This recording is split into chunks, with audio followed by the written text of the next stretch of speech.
Greetings and salutations, race fans, motorsport lovers, and others, and welcome to Dakar 2021, the Southern African influence. As per usual, I'm joined by the Horn Dog, Andrew Horn, who will look after all your questions and queries. Andrew, cool. Thank you very much for joining us. Are you well? Very well, and you? I've got to get used to this interruption thing that apparently I do quite often. And from the southern end of Africa, we are not joined by Steffi Vetter. She seems to have an issue with the contents of her supper plate staying inside her body. Which end it comes out of, we do not know. However, it is not pleasant. So, Steffi, get better soon. We hope that you can join us tomorrow.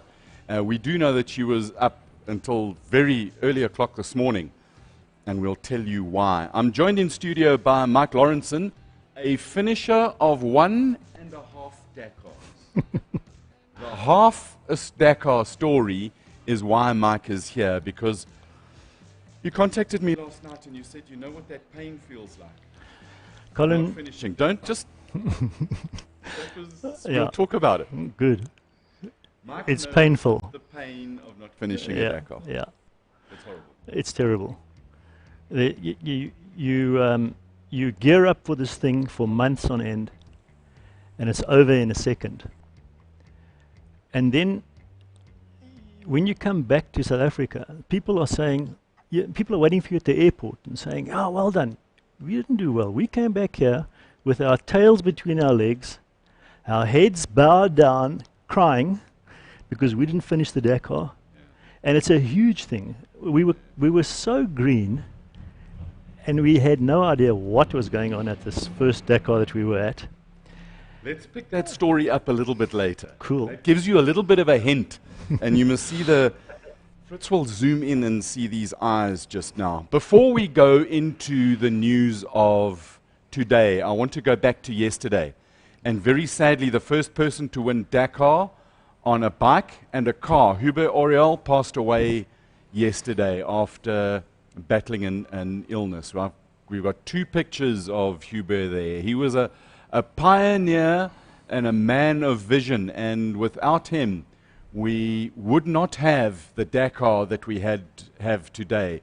He was a competitor on bikes and cars. As I say, he won it, and then he was a more than large part of organizing of Dakar. So to Hubert, we salute you, and we hope that you are in a fast place, wherever that might be. What a guy who impacted Dakar massively. Absolutely. He was an organizer for 10 years. Yeah. And he won the Paris-Le Cup. That race. That's Dakar. Yeah. That's Dakar that finished.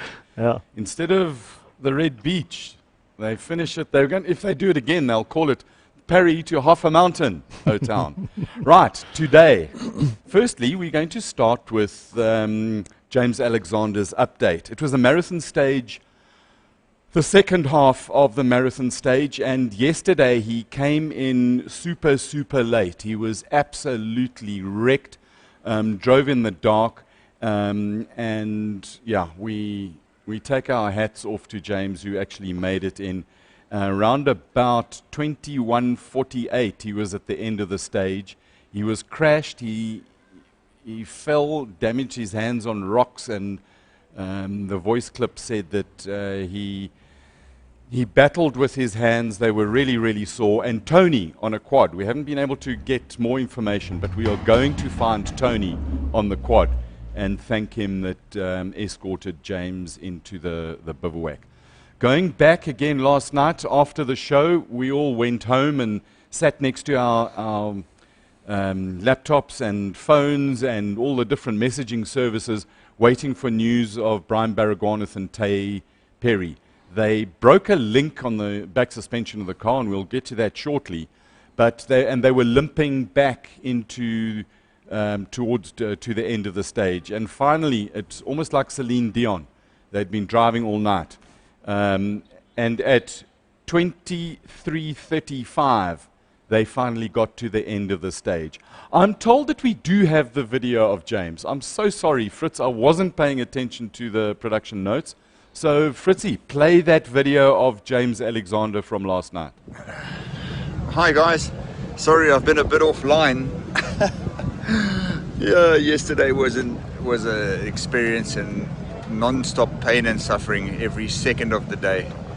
The bike's still not handling right. I've got the whole of the Baz guys coming at 8:30. We're going to put a soft compound front tire on it. We're going to look at the steering damper. I think there's an issue with the damper. I'm battling with the front end stability on the bike. Yesterday lunchtime, I had quite a serious crash in the rocks. That put me back even further. Got into the dark. Then there was this climb I couldn't get up. I crashed twice trying to get up it, all churned up by the trucks. I went west, got lost. The control brought me back after about an hour. Then I went east, found a way around this climb, and got in at about 10:30. No, about 11 or something like that last night. Freezing cold liaison. In the night, my phone went flat, so my alarm didn't go off.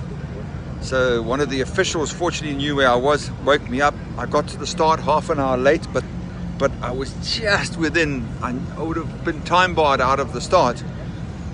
So I rode my arse off today. Incredible stage through the rocks and the mountains. Really awesome stage. So I'm here, and that's really cool. The smile on that Oak's face. I mean, how is that for here? Jeez, look, I must tell you something else about these guys. You see on TV the front runners and the virgin dunes and all that. Yeah. After about 100 vehicles have been over there, it's a completely different story. Yeah. Those dunes are churned up. You can hardly ride over them. They're so churned up. And those guys are tough. That are running in the middle of the field, in the back of the field. Really. James is truly at the back of the field. Yeah. He's the last person. There were 3 people except who for started Brian behind yesterday. and today he came in 3 hours, 47 minutes and 29 seconds behind the leader. Andrew, what you got there? Yeah, I was about to say a much better day for him. I think he was in before the sun set, which would have made a huge difference in his life. Yeah. That'll be a whole new experience. But, we looked at that, looking at some of the footage, the thought of being lost in those dunes in the pitch black is absolutely terrifying. You've got a blind GPS. I'm sure Mike will agree. You've got a blind GPS that pings when you get close to the waypoint. But how the hell you get that right in the dark? So you've been in the dark. Yeah. You've been lost. Yeah. And is it as scary as... It's very scary because, first of all, okay, we went at Atacama. I presume this is very similar because there's no lights. There's no reference of anything. And your road book says to you, head cup this between the 2 red dunes. But it's pitch dark, black. So you can't see the red You have got dunes. absolutely no idea what's in front of you, what the dunes look like, which is the slip face and which is the gradual side. You don't know. It's absolutely terrifying. It is the worst experience you can have. And I mean, James has been stuck in the nighttime every night so far. I tell you what, he's tough. To do that, he's got to be tough. Yeah. As I said, there's no reference at all, nothing. All you've got is your compass bearing on your GPS. That's it. Absolutely magnificent. For those of you who are watching, remember Andrew is your person to send your messages to and your questions to. And if you're enjoying this show, hold on a minute, Andrew, I just want to say, if you're enjoying this show, just give both the page on Facebook a like and a follow. And if you're watching on YouTube, click that follower. I think we're about 40-something short of a big number that we'd like to get to. So you as viewers, you drive us along. Andrew, what have you got so far for us? I've got Johannes Itzebeth wishing Steffi a quick recovery. Good evening and a hi from Gillian Dykes for Mike. Stoff Junkie was asking how many tires quads are allowed, and we did cover this the other night. The quads have no tire limit this year that we're aware of. And of course, Andrew Spark, our regular, has joined us on YouTube as well. Awesome. We've got a picture just talking about tires. And I think, was it yesterday that we went through pictures of tires that were pretty foobarred, particularly from the Toyota Gazoo racing team. Well, they've got a tire truck that Mom said, thankfully the tire truck has arrived with new supplies. Because today Janelle went through 5 tires. There's something not lacquer with the way those cars are chewing up their tires. We don't know why. I beg your pardon? Chanel seems to be suffering a little more than everybody else. Yeah, Janelle drove today on NASA's tires that NASA did the first part of the stage with the marathon stage yesterday. So Janelle got those cock tires and drove with them. So it's kind of, NASA's not the gentlest driver in the world. And he knows how to attack the earth properly with a Toyota Gazoo, with a Hilux Bucky. So it doesn't really surprise me, but Janelle is still in the top 10. Should we try and do some bike news as best as I can, Horny? Yeah, Steffi is so good at that. Yes, we do have bike news. I'm half lost with her. So Franco Chiami in the Yamaha, he broke his engine. Xavier de Saultre, he's also out. He had a massive crash, and he was airlifted out and off into hospital into book for x-rays and stuff like that. So Jose Conejo won 3 hours and 8 minutes. It's his first win this year, which is pretty cool. Toby Price, Ricky Brabeck, and our man, where's he? Skylar Howes was 8th on the KTM. Now look at, Andrew, those gaps. 10th, 7, call it 8 minutes. That's pretty bloody tight. And Ross Branch had a much, much better run today, 9 minutes and 18 seconds. His issue and why he didn't win was mainly because the chain guide on the Yamaha is a bit foobar after his crash yesterday. So they're going to try and get that sorted out. And there's frantic work with it. They basically got in today sort of around about 1 o'clock, 2 o'clock Saudi time. So they had lots and lots of time to rebuild bikes, and no doubt those things were stripped, bikes and cars, stripped and properly looked after. So we did mention 75th, James Alexander. Right, going to bikes overall. Conejo is in the lead, 32 hours, and I'm mentioning these times because we're going to get to how they fit in. Toby Price, Sam Sunderland, Kevin Benavides, Ricky Brabeck, 6th, Skylar Howes, our man, 7th. We kind of adopted him. Ross Branch up to 13th, 50 minutes off the time. And James Alexander, who is 45 hours behind Conejo in the lead. Conejo's only been riding for 32 hours. So James has done... Conejo's 32 plus another, he's done 2.5 times the time in it. You've got to admire the spirit of those guys. Okay. Andrew, what you got? What have I got? I think Ross's recovery today, considering the issue he had with his chain and the fact that he had to service that bike himself last night and fix everything that was giving issues and after his crash is hugely impressive. There was a photo that went around of, I think it was Toby Price's tire or Sam Sunderland's tire with Toby Price. Yeah, it was Toby Price with all the cable ties around it. And geez, he went like hell today. I think Toby Price did a phenomenal job today. To finish, I think he finished second. The question is that I've just had a quick little service and oil change, yeah? I'll tell you what. Is your chain guard better? My chain guard is guarding the chain, and I'm hoping it's working now. So the question is, so you tie it up with the translation from the French is clamps. We're going to call them cable ties. Question is, can you start with a new tire and put a whole lot of cable tires on there, and you've got a stronger tire? Well, it's nylon 6. It's good stuff. Yeah. He said when he got to the refuel, you saw all those cable tires when he left. When he got to refuel, there was one left. So he tied it up again and carried on. Oh, I mean, absolutely love it. So we got James. We have some more news. Yes. Apparently, another biker called Daniel Sanders managed to crash and cut his lip. So they stitched that up. and off he went. Yeah. Off he Unreal. went. So, and We do have some breaking news when we get to cars. by the okay, way. cool.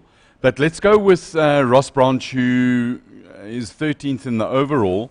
And from yesterday, he had a couple of falls. And just to give you an idea of the injuries that he's riding with and the cuts and the bruises, those are not lacquer because the skin is gone and the nerve ends are all there and methylate, eh?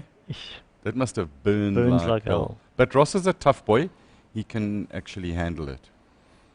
You really Tough I as just want to bloody tell you how nails. talented this guy is. Yeah.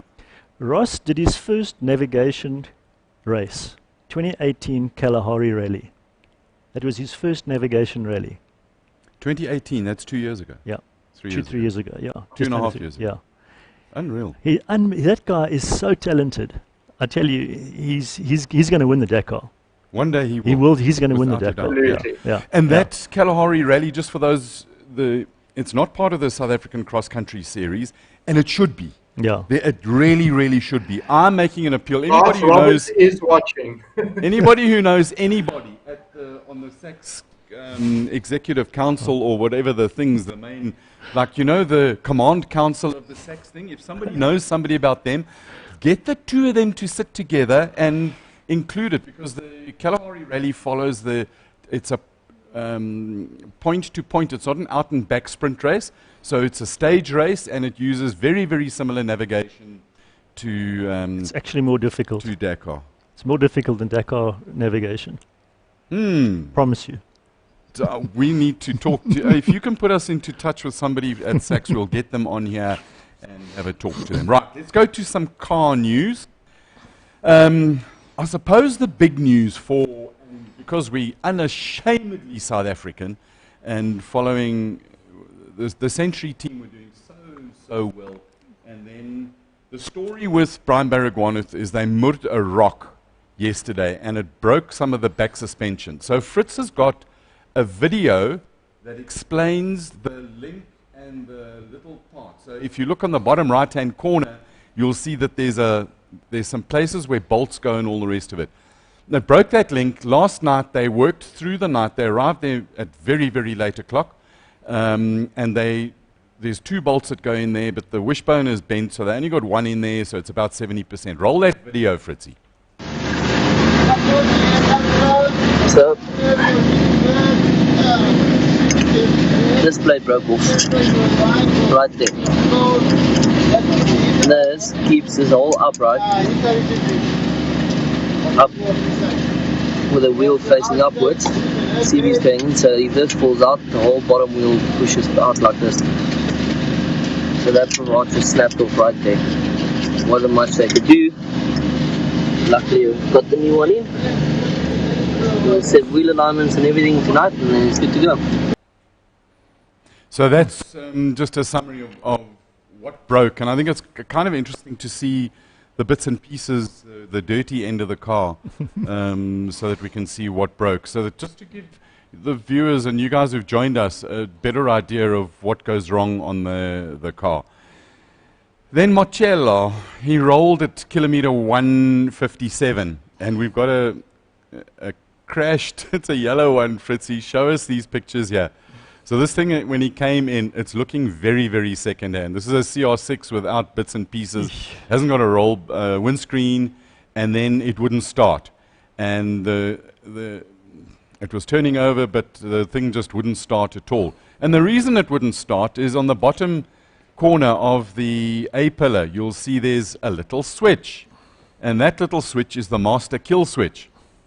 So the master kill switch was off. And so that wasn't it wasn't working. They fixed that, got the thing going, and then they ran it without any.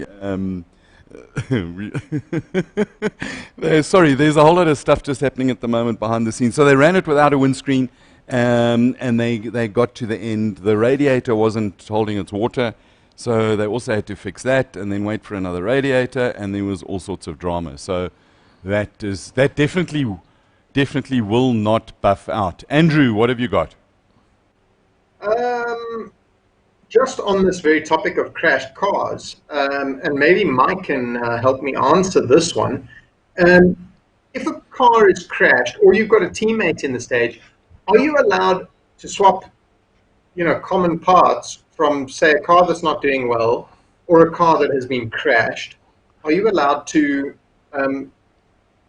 commandeer parts from another vehicle and repair your car and continue with the race? Okay, it works like this. There are certain parts that are sealed. So your block is sealed, and you have to finish the race with those parts. So if it's a suspension component, sure, you can get a part from your mate or somebody else. I remember in one stage in 2015, Emilio Spataro took a arm, a lower control arm from us. Yeah. And I mean, we're not in the same team. He was in a Renault Duster, we were in a Nissan, but the parts were common. And yeah, so you can do that with certain parts.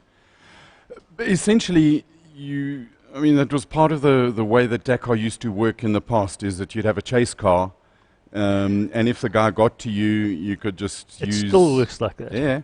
And if you look at, in one of the posts, you can see the weights of the cars. And the front guys are very light. Yeah. And their teammates are heavy. So Yes. I can imagine now Janil is running extra spares Yes. for NASA. Yes. So that if he Yeah, does we have a saw it with problem, the tires Yeah, I'm told Yeah. that. yesterday. Janil's there quickly. And I mean, before when he had Dirk van Zitzewitz with him, both Janil and Dirk are pretty handy. Yeah. So they can swing spanners and, Absolutely. Yeah. It's, Mike, another question that's come in from Quinton Lessing. Again, I'm sure we did cover this the other day. Was the top teams have to choose a compound and a tread? Are they all running the same? Because Toyota Gazoo seem to have battled last year and again this year. So Yeah. perhaps, Yeah, the seeded drivers, so the top 30 drivers are given what tires they're allowed to use. The guys like us, Palookas at the back, we could use whatever we wanted to use. so the Okay, seated so the driver, top guys are restricted. Yeah, the top guys you have to use specified tires. they nominate the tire that they have chosen to race. So in this Yeah, case, it's yeah. that BF BFG, Goodrich, yeah. Yeah. it's a 2 thing. Yeah. Yeah, And that's the tire that they have to run throughout the race. And I don't want to be unfair to Gazoo's, Toyota Gazoo South Africa. Possibly we've got more, or I know we've got a lot more information coming out of them than we do out of any of the other teams. We do know that the Centuries had punches today, the Minis had some punches as well, so that it's not, I think that we might be under the possible misconception that the Toyotas are using more tires than they should. But before the race, Glyn was really But worried about the tires. one thing you mustn't compare Toyota Gazoo's tires to the Minis. buggies tires. No, they're completely different. Yeah, Different those size. buggies they've Yeah. got massive tires. Yeah. If you want to compare, you must compare them with the four-wheel drive Minis. Yeah. They use the same compound as the Toyotas. Yeah, so Just Interesting touching back times. on that point, just touching back on that point of parts and people repairing their vehicles. Stuart Gregory just reminded me of that story of Joey Evans. When a car drove over his bike, he found a broken down KTM in the desert with nobody around it and stripped it and off he went. Yeah. the only, as far as I know, the block has to stay with the chassis. The chassis can't be bent, and you can do whatever you want to. Other than that, on a car, you can swap as much as you want to. On the bike, you can swap as much as you want to, except for the tires. They have to belong to that bike. And the piston. Every time you change a piston, you get 15 minutes. Other than that, go for it. Do whatever you want. You get one free piston this year. Yeah. Yeah. Yeah, So- they did it at the Raceday on Ross's bike. Yeah. You get a free piston this year. So I wonder where it's going in the future, particularly this tire rule. Maybe we'll see as the rest of the stages clock out. And in my mind, I had Sunday. Sunday was always the end day of Dakar, but it's not, because it's a Sunday in Saudi Arabia, which is a Friday in the rest of the world. So we haven't got that many stages left, but a couple of things are without a doubt going to happen. Let's have a look at the results of the cars, and then Andrew, we'll go to that breaking news that you've got there. So NASA won a stage again, 52 seconds from Carlos Sainz, and I think Carlos is the one out there who's pushing really, really hard to try and put pressure on NASA so that Peter Hansel can protect his overall lead. And then Sheikh Al-Qasimi and Xavier Panseri in the Peugeot 3008 Dakar, 12 minutes 8 behind. Jakub Przgonski in the Toyota 6th. And then probably, in my mind, the ride of the day was Shamir Variawa and Dennis Murphy, 18 minutes 51 seconds off. Stunning, yeah. Shamir they've had a absolute terrible first week. Shit first 3 days. Yeah. And then he's pulled it back, regrouped, and I mean, for him to come in 7th, I think it's a stunning performance. Yeah. When they had that very bad day, I sent Dennis a message. Yeah. And I said, winning is something, finishing is everything. Yes. And that's, for the Dakar, that's the absolute truth. Yeah. You know, there's about 5 guys that can actually win the Dakar. Yes. The rest, the finishing is the same as a win. So it goes to that a two-part race. There's the factories and the top teams who've come to win and podium. They've got unlimited money. Apart from the Century guys. Okay. And Glenn will say his money is super limited. They're punching way above their weight division Century are. Yeah, absolutely. Yeah. But so there's the win and the podium fighters, and then to finish. And it was very interesting yesterday in the stage when Baragwanath and Perry got their car, they got damaged. There was a lot of banter going backwards and forwards, and one of the things that Brian turned around and he said, well, a top 10 is gone at the moment. We may as well take the penalty, and so they took penalties and they opened phones and all sorts of things like that. And when they got in last night, and we'll go back to the results of today, so we're bouncing between yesterday and today, but pay attention, follow, and we'll get there. So when they came in yesterday, you can just see how absolutely knackered they are. Fritzy tells me he's got a video.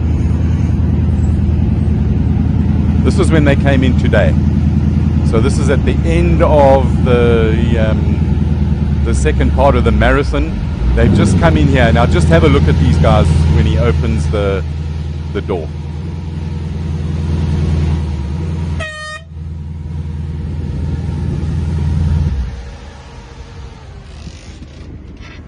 Hello. Hello. And? Yes, we better to stay awake now. On the liaison. Yeah, he was. Brian actually worked right through the night last night, and Tay she tried to lie down and sleep, but no sleep was becoming. So Shamir was 7th with Dennis. Martin Prokop in the Ford 9th, which I think was pretty cool. Then Baragwanath and Perry 12th, 24 minutes and 5 seconds off.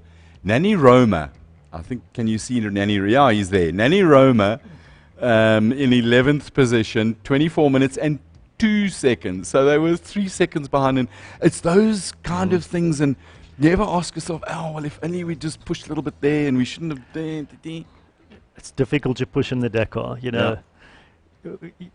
Our strategy was, if you lose time, it's gone. It's gone. You can never make it up. You can't get it back. Yeah. So just do what you do and don't try and push harder than you can. I mean, everybody's pushing as hard as they can. Even if you're not going to win, you're still pushing as hard as you can. But don't try and make time, because you are going to hurt yourself if you try and do that.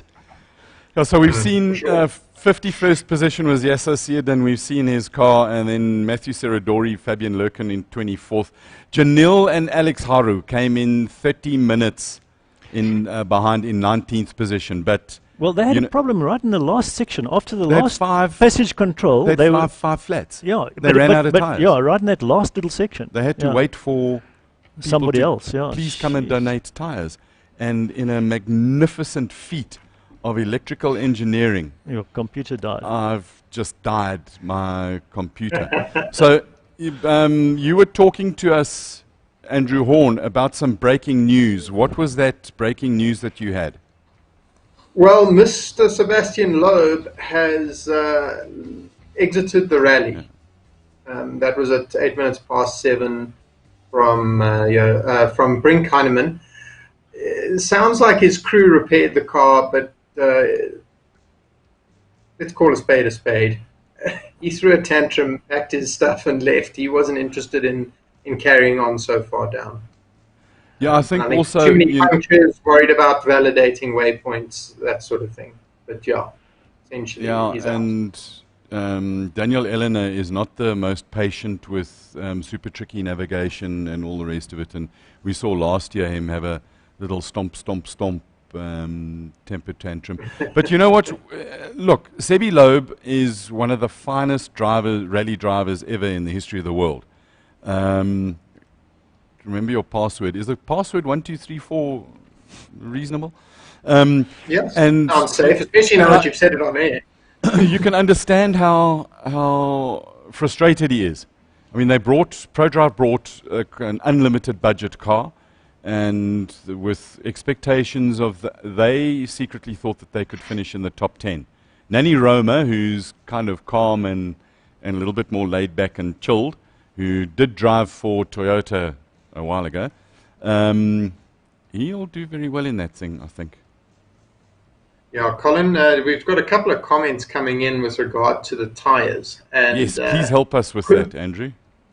Quinton Lessing reckons BF Goodrich being owned by Michelin, there's a conspiracy there with helping the French teams. I'm sure. Can I just say bullshit? That's a can of worms. Yeah, I was going to say that's a can of worms right there. And then, of course, everybody's saying maybe the minis are just better suited to the tyres and look after them better. And, you know, you don't know but what we don't know how many construction they've chosen. And, you know, there's infinite unknowns here. So I think... I'm led to believe, I'm told, that the Mini four-wheel drive is running exactly the same tyre as the Toyota four-wheel drive. Okay. There's the difference between the Mini four-wheel drives and the top Toyota four-wheel drives is that the Toyotas have been driven with a little bit more aggression and thus are faster than the Minis. Yeah, they are, yeah. The Mini four-wheel drives have kind of moved off, and they're customer cars and exactly, and pay drivers. Yeah. Not to be It's nasty, mean, or horrible to any. It's a brilliant car. It's a winner, but it's a 5-year-old car. That's it. They are their top team now are running the buggies. Yeah. And if you want to go and do the Dakar and finish in a Mini, you can hire one. Yeah, and pays Sven Quant 895,000 euros. The last I heard. To say that again, 895,000 euros. That's what that's the last number I heard. That's 18 million rand. Completely under correction, but that's what I heard. Andrew, is 895,000 euros 18 million rands? Let me check the... min of meer, that is right. It's a lot of money. Look, they're second hand now. Right, let's get to cars in the overalls. Nothing much in the top three. Peter Hansel, Nasser and Matthew Baumel, Carlos Sainz. But it's a two-gun shootout at the moment. This is Stefan versus Nasser. This is France versus Kuwait. Well, South Africa, yeah. He's our guy. The damn straight. He's. But hold on, he's got a Frenchie in the co-drivers. So we'll take him. Right. So it's the Dutchman against the French, and the Buddha are going to prevail, I hope. Then we've got the Poles in fourth. Nani Roma and Andre Winnock in the ProDrive car. That's in fifth. I think that is actually quite spectacular. Yeah. Janil de Villiers has dropped down to ninth. Martin Prokop's gone up to eighth. Janil will finish in the top 10 again. This will be his 18th finish in Dakar, and he's won one and finished outside of the top 10 once. The guy is an absolute machine. Shamir Variawa and Dennis Murphy, they move up to 28th, but I think the point of they're so far behind, it's 7 hours behind, it doesn't matter in the overall. I would expect them to get into the top 20, but for now it's about glory. and doing really good times, stage times, Yeah. to satisfy his own experience levels to take it into What next is year. the time in hours difference between them and the guy not riding 19th in the general standings now? It's about 2.5 hours. It's gonna Which be 2.5 hours is not a lot, eh? Yeah, you got to have a few mishaps to catch that up in 4 stages with those guys. What happens? You start running in a pack of the same speed as you, so it's difficult to make time on your own pack. Yes, but with that good position from today, Yeah, no, it'll he's pull him up a now lot, starts in the Yeah. order Yeah. of Yeah. of where you finished. Yes, Tomorrow is tomorrow today's starts in starting 7th. order. Yes, So yes. 7th is a bloody good position to start. So to answer your question, where's Veriawa? 20th is 5 hours 50, and Veriawa's 7 hours 21. So that's 1 hour and a less half. than 2.5. Yeah. Yeah, less than yeah. Yeah, It's doable. It's not over. It would be so cool It's not over. finish That's top the thing. 20. Yeah. And that gets him as a ranked driver for next year. So he'll be in the top yeah. 30, which I think is properly done.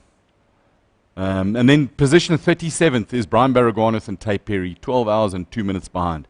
Again, as Brian said yesterday, it doesn't matter. The overall's gone. It's finished. Yeah. That car's going to get all the lacquer bits and pieces put on it, and I expect Brian to win it or bin it. 6 or next tomorrow and going on here. It's flat out. There's nothing left to lose. It's about showing the world how truly, absolutely quick that car is. Yeah, what pace it's got. Yeah. And I reckon that car's the fastest car for the amount of euros that you can get for Dakar. Yeah. No, it is. And I don't know what they cost. I'm not sure what they cost. But you were talking the other night that they are relatively cheap. And they're cheap to run. Yeah. That's the big thing. And they're relatively easy to work on. The other thing, we talk about some of the fancy cars. One of the other cars that runs right at the front that's built in Joburg needs probably 4 well-trained technicians to work on that thing. It's if you want to change something in the top of the engine, a spark plug and all the rest of it, you basically got to drop the engine. But it's designed so that the stuff mustn't break. The clutch and gearbox and all that thing it's not an easy car to run. A privateer is never going to run that thing successfully. Yeah. And that's a problem if you're a privateer, because you break stuff. And then you haven't got the top mechanics like you're talking about that know how to, that can do that.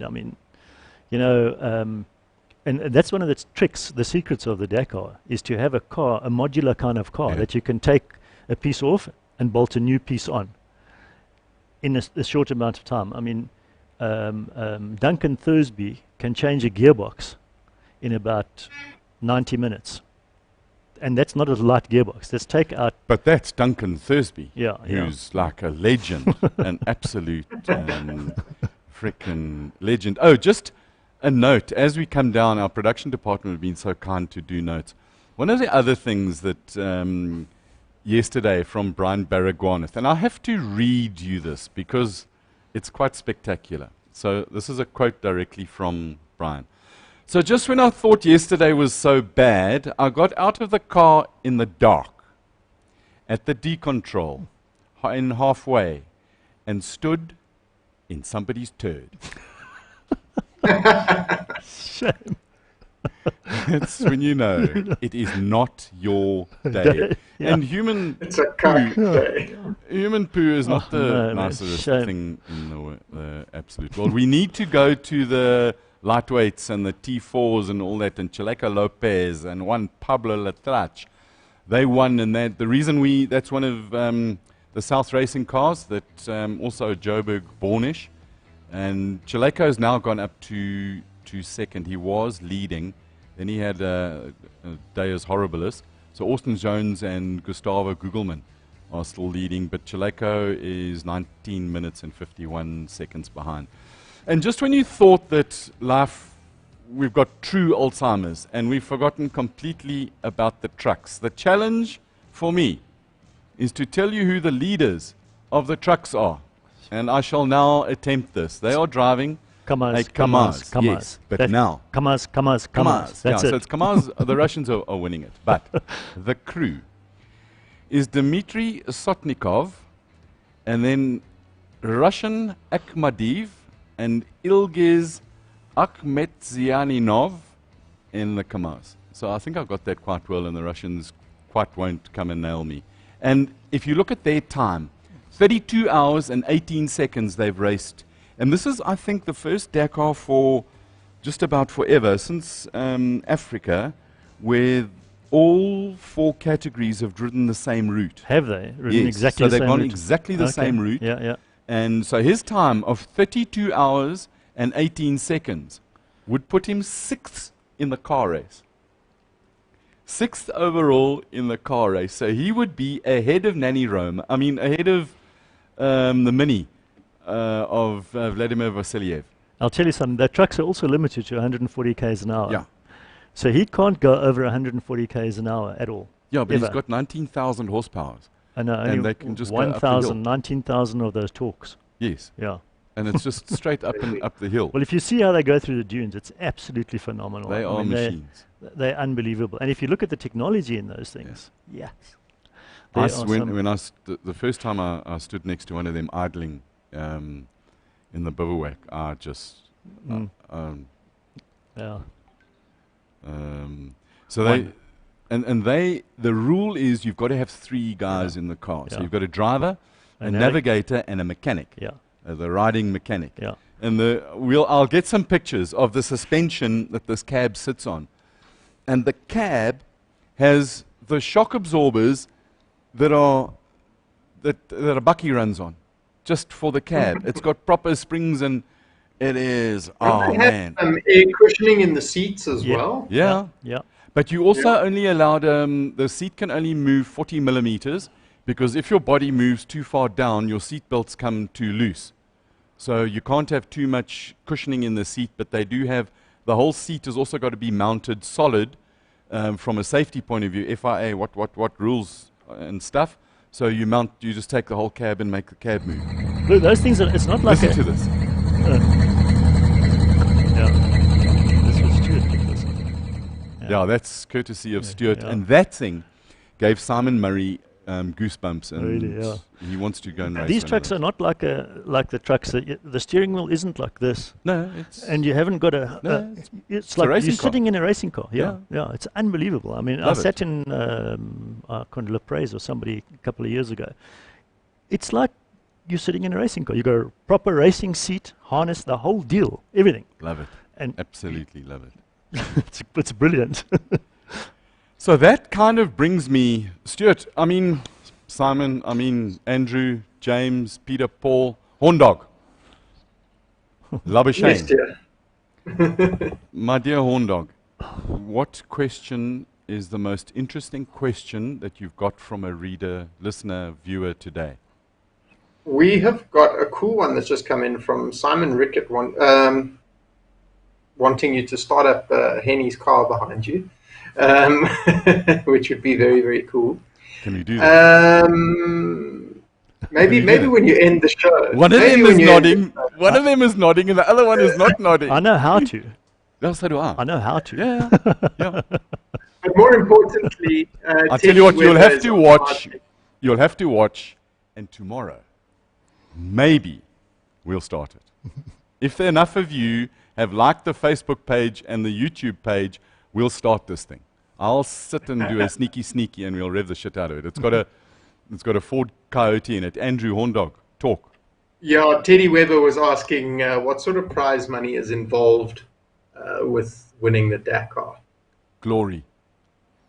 I think it's mainly glory. What I can find is they get about $50,000, which I think sort of pales into insignificance with what they spend in doing it. There are 2 things that winning or podiuming in Dakar give you.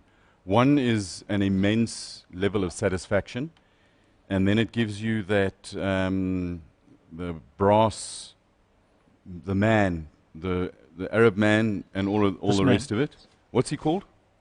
Hey, check. Hold on. Now you stand up. Stand up. And man, Mike, you got to stand up. There's a camera.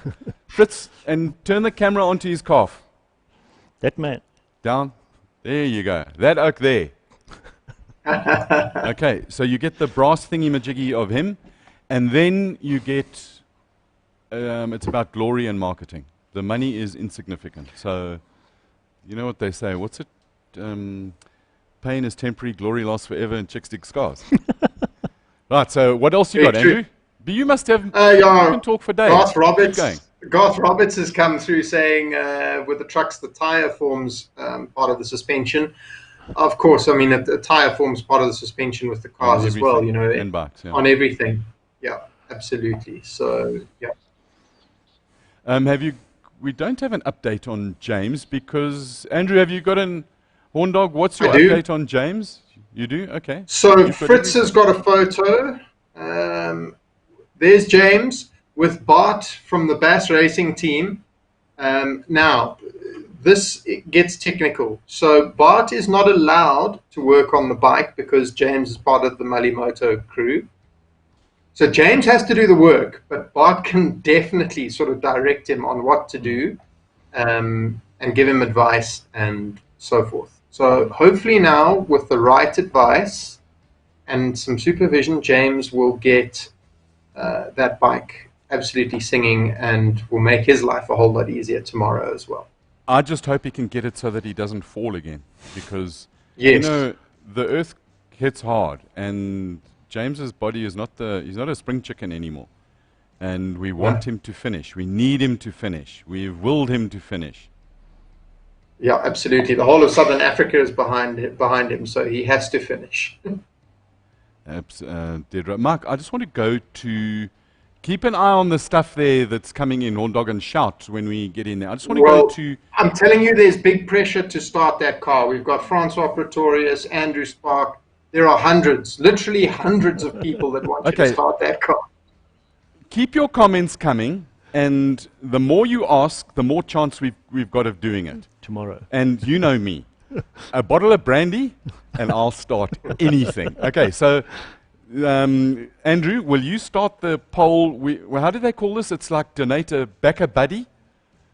Donate a bottle. Yeah, because Squirrel is going to tell us, he's going to give us a finger tonight. And so we need to back a buddy. And if we get, I'll tell you what, here's the deal. If we get 3 bottles of brandy committed, I will start this thing tomorrow. I will rev it. Maybe.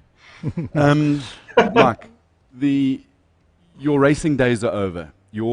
Just when you crashed in 2013, you have this hell of a crash and you bolt or tie wrap the rack, which is now dismounted from the vehicle. Broken off.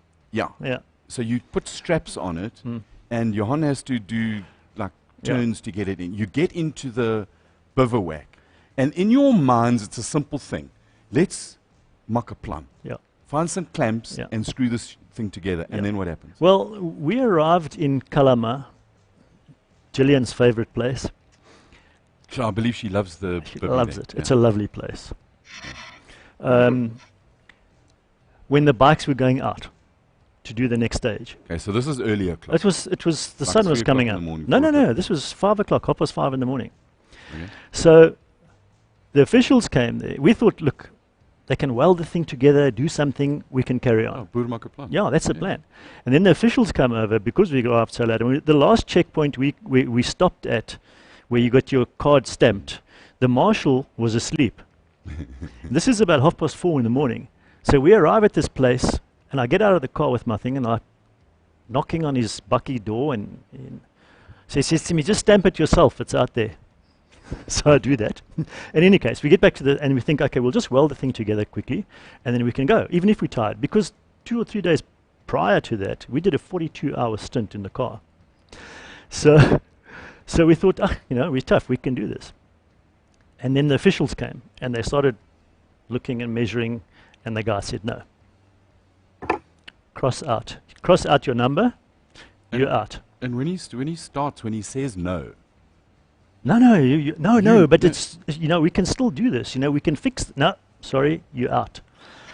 And then you go from having this adrenaline that Yeah. you're going to fix this truck. And then we're sitting in our little camping chairs and we're like, now we're miffed. And it's the emotion, like, you just drained. You're finished now because You now just all go of a flat. sudden you realize, that's it. It's all over. What are we going to do now? And you look around, there's no space on those trucks for you to sit. Every seat is full. So Johan says to me, listen here, there's an airport over here. Let's pack our shit and get out of here. So we did. We flew from Calama to Santiago to Sao Paulo, and back to South Africa. And in the plane, Johan says to me, listen here, we're not finished with this thing. We're going to come that's back. why We're you gonna skipped come a back. year, saved some money, and 2015 you went back. Yeah. And so that was you had the McRae vehicle that you ran in 2013. Then 2015 you take one of Stuart Thompson's finest Nissans. That Yeah. was the It's first V8. It was the second one. It was a combination. Our one was a combination between Achim built the frame, and a combination between them and what was then Regent Racing, Yeah. which is Redline now, obviously. Yeah. So we did the deal. They did it. I don't know how, but they did it together somehow or other. It's WCT Engineering is the stamp on the chassis and all that stuff. That's Stuart and Achim. Stuart, yeah. And yeah, but you know, when we came back after 2013, you are so bummed because you couldn't do it. I mean, you go back to the first race here, and the guys are like, well done. Hey, we didn't do well. We didn't finish, you know. That's not well. We failed, you know. And then we got that Nissan, and we raced that for half the season. And this is what I'm just going to come back to Ross and to Brian Bergeron and them. It doesn't matter if you finish last. But Absolutely, you finished. but yeah. you finished. Yeah. Yeah, and the difference is absolutely night and day. If you ask Chris Visser now about the Dakar, you'll get that look on his face, and He's going back. he will. Yeah. He will go back and he will finish the Dakar. Yeah. You know, and he had such bad luck also, you know, and he'll go back and he'll finish it. This is the Everest of racing. Absolutely. It's It's probably more difficult. it's than the Everest. comrades of road running, and it's the Everest of climbing. I've said that for years. I reckon this is more difficult than Everest because basically you can get some oak to help you carry your kit up And the let me tell you, mountain it's not only the racing crew. Yeah. The racing crew probably have the easier of the jobs. No, it's Those mechanics in the pits and those guys suffer. I mean, they drive all day, and I don't know if you can sleep in a car or not. Yeah, Some you of them can, some of them can't. And then they work all night. Yeah. They work the whole night, and then the next day they get in and they go somewhere else. It's really tough. And the thing that gets you as a racing crew is fatigue. And it's And I mean, particularly in South America. Yeah, I mean, there was yeah. one day we did, I think it was 1,200 something odd kilometers. It was just it's nuts. it Yeah. was stupid. No, it's nuts. Yeah. And you drive and Yeah. and you And you eat can shit only food go all along because 90 k's an hour or something. and in what's South your America. favorite country? Bolivia. Bolivia, I love We it. love Bolivia. I to love little Bolivia. bits. 80 k's an hour If in Bolivia. Bolivia fell into the earth, it would be the earth would be better. You know, and coming back to 2015 now, in 2015 we had a much easier time. We finished every single stage in the daytime. And that makes a huge difference. It's Morally as well as absolutely. You have time to physically. go and have a shower, a chow, come back, work on your road book. We could work on our road books then. And And you set yourself a goal. The top guys are graded the first 30. seated And drive. your goal was, what did you say? If you finish where? It'll I feel said like to Johan before we went, I said, listen, if we finish 31st, I'll think we won. And where did you finish? 31st. And so Yeah. you're done Yeah. with Dakar now. Well, I am, yeah. Yeah. Look, I mean, But you'd like to go back and watch. I turned 56 in my second Dakar in 2015. So, 2015, so that's another. Geez, you're old, hey? and really, I mean, you do get to a stage where you actually can't do that stuff anymore. Yeah. It's just too tough, you know. And I'm not saying I'm there, but there are younger guys. You're that only can 2 do years older than I am. So it. Really, come on. I bet you my grandkids are older than yours. Probably.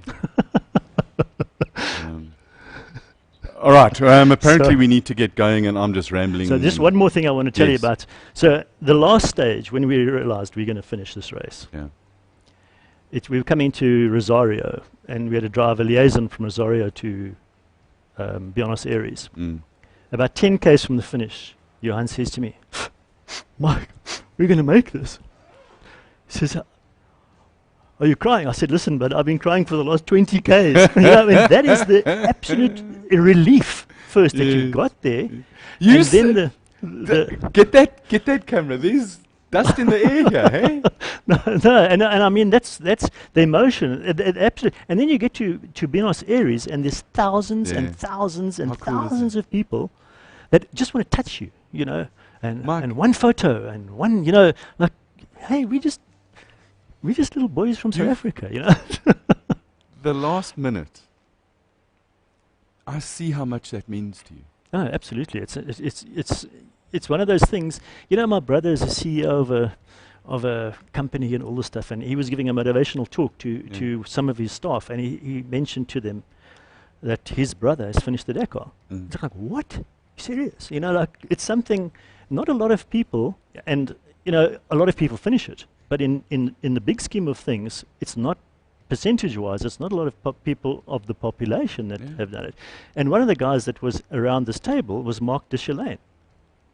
Do you know Mark Deschelain, navigator? Yeah. He says, "Who's your brother?" So he says, "Mike." So he says, "Oh, geez, I know him." Unbelievable. Yeah.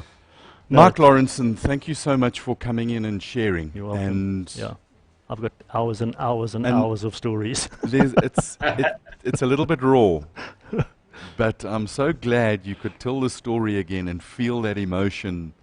Man, well done. Congratulations. I'd love to have you again. And one of the other things, dear readers, listeners, watchers, is that Raceday has come alive again, and we will be back with guests and a midweek thing when our production, marketing, and legal department have stopped fighting with each other and they decide to behave like adults. We'll be able to announce what it is and how it's happening. But something will happen. Andrew Horndog, you've got something for us. I've got good news and I've got bad news. Okay, so the bad news is that Squirrel says no brandy. Well, nobody's donating brandy. Someone has offered you a 2-liter bottle of milk to start it. Don't know if that helps you at all. But on the upside, Henk has created a poll on our Facebook page where you can vote. What for? To start the car? Correct, yeah. To start or not to start?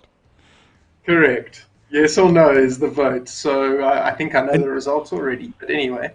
I want to know, Andrew, your mission in life. There's one mission you've got to do. If there's a no vote, we need to hunt that guy down and interview him and find out why he does not want. How many people have voted so far?